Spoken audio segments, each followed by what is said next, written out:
Prime Minister Justin Trudeau is in South America for 2 international meetings. He is in Peru for the APEC summit, and next week he'll be in Brazil for the G20 summit. In Peru, Trudeau pitched nuclear energy as the next best way to meet growing energy demand, proposing Canada as a good partner for Southeast Asian countries. Investing again in nuclear, looking at two full-scale reactors we just sold to Romania, the uranium reserves that we have in Canada, the opportunity to build full-scale reactors and small modular reactors to meet the energy needs of the coming years. Canada's been facing a massive boom of investment from around the world. Meanwhile, U.S. President-elect Donald Trump's plan to impose trade tariffs is another concern at APEC. CTV's Judy Trinh is in Lima with more. APEC exists basically to build up trading and economic relationships between the 21 members. So it's all about tearing down trade barriers, which is antithetical to what Trump wants to do. He wants to put up more protections on his America First policy, including 10% tariffs all across the board on imports. So that impacts everyone that trades with the U.S., so it impacts everyone here at APEC.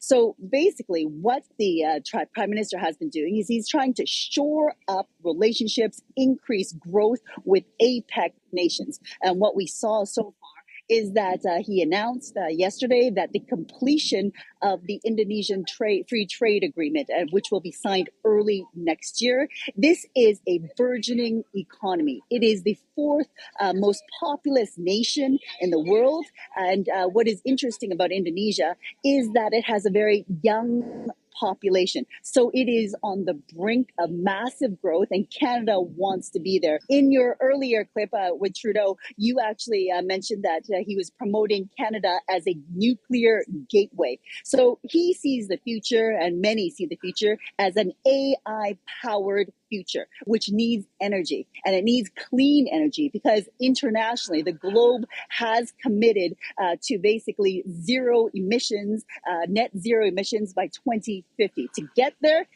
Trudeau is pitching clean nuclear energy, and that Canada has the technology to do this, as well as the expertise to help other nations promote this within their own countries. So those are the 2 areas: developing trade with the nations of the Asia Pacific, as well as pitching Canada as a new source of clean nuclear energy for these emerging economies. All right, that is CTV's Judy Trinh reporting in Lima, Peru. Thanks, Judy.